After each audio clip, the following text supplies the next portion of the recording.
Welcome, welcome, welcome. This is the Endgame Finance. Today I want to talk to you guys about Rivian. I want to talk to you what I'm going to do with my shares specifically. I'm down around 50% since I first bought the stock. Now, I will continue to hold my Rivian shares. I will not be adding more at this point just because there's other things I want to purchase. Today, for example, I bought some Google, I bought some Palo Alto Networks. They're a security company that's basically security for the internet. And I don't want to get into that too much. I want to talk to you guys specifically about my Rivian investment and why I will continue to hold this long term. Now, personally, I'm in this stock for the long term, so I'm not troubled by massive shorting that's going on right now. People are massively betting against this stock that they will fail, and many EV companies will actually fail just because it's extremely difficult to get to a point where you're mass producing vehicles up to a point to break even. It is extremely difficult to build electric vehicles. You need specific factories, you need specific tooling, you need a specific knowledge, engineers, and all of that is fairly new. Tesla is actually the first company that's ever actually pulled this off. Kudos to Elon Musk. Elon is a genius without a doubt. And even they are still a little bit struggling with their cash flows, with their inventories, just because this is such a brand new industry that anything goes, anything can happen. I was personally very worried when Tesla first started. I was an investor, and what really worried me was that their batteries might actually just catch on fire because they're very combustible if they're exposed to oxygen. However, that didn't really happen, or it didn't really happen to a level where it's a cause of concern. There were some fires, but that's been mostly figured out. So now that critical point is finished, where the safety is pretty much guaranteed for EVs, we can pretty much tell that we're moving in this direction. We're moving towards electric vehicles, away from gasoline, away from dirty polluters. So I want to be in this industry. I want to be here, and I am invested in Tesla as well. And I will continue to hold my Rivian shares. I'm in Rivian for the long term. I'm going to be here for 3, 5, 10 years, maybe even longer, if this company just keeps on delivering. And these are the reasons specifically why I'm going to be in this company. Now, Rivian is delivering numbers. Their production target for next year is around 85,000 units, which I'm hoping they will actually just bust through and maybe even hit 100K units. So that is my hope. But even at 85,000 production, that brings them close to break even. So the cash burn will drastically slow down. They will be gross profit positive in second half of next year. So that basically means they still might lose some money, but they will be at the grasp of just breaking even and even starting to slowly get some cash flows into the company. Now, Rivian has also faced a lot of bottlenecks, and most of those are behind them. They're enduro motors, so basically they're electric motors which goes into EVs. EVs are very simple. They have a battery, they have electric motors, and that's pretty much it. You don't have this transmission, engine, million little parts in front of the hood.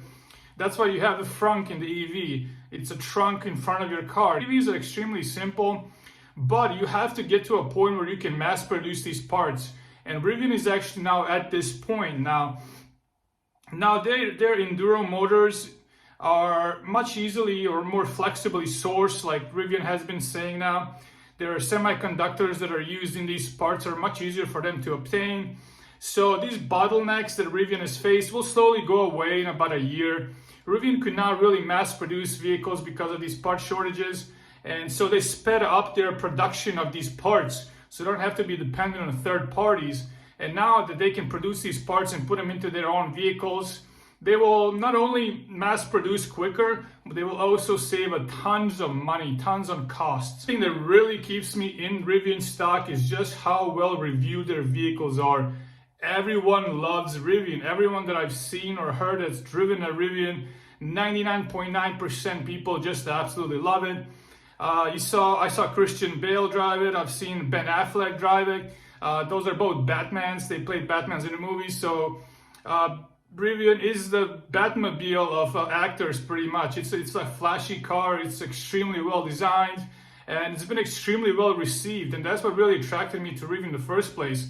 When I saw their vehicles, when I saw them get reviewed, I was just blown away how technologically innovative it is, and just how well designed it was. From every little piece, every little structure is just well thought out and very well implemented. What really keeps me in this stock is their second platform, R2, is coming pretty soon. It's going to be here in about 2 years. They're going to be built in Georgia, Atlanta, and this will be an affordable SUV EV.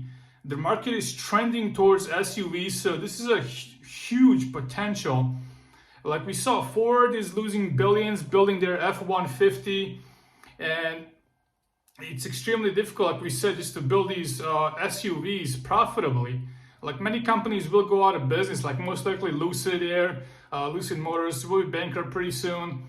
But Ford still has money to push out these vehicles, and Rivian does. And even though they're losing billions of dollars, they're actually perfecting their construction, they're perfecting manufacturing of these vehicles. So when Rivian comes out with the second generation of cheaper SUVs, they will be far ahead of everyone else in production of an affordable EV SUV, sports utility vehicle that's fully electric and affordable and built in mass production, mass produced. That's going to be an extremely pivotal point for Rivian and electric vehicles, because these will sell in hundreds of thousands of units per year easily.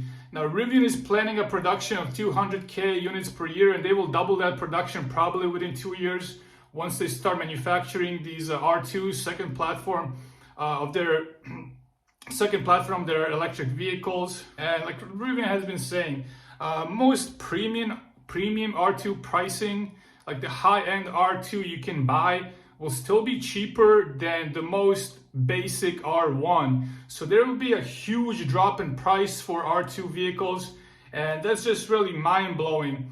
So now this all can be for nothing. They can still pretty much fail and go out of business. However, this is an extremely risky investment. I'm investing into this as something that I understand just how risky it is, how difficult it is to build EVs, and how just only a few companies will actually be left standing by the end of the decade. It will be Tesla, it will be probably Ford, Rivian, and maybe Volkswagen. And those are the only manufacturers that will still be in business most likely.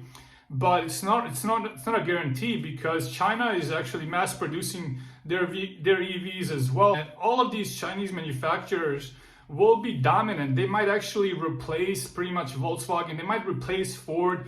We might be driving all Chinese electric vehicles within a decade.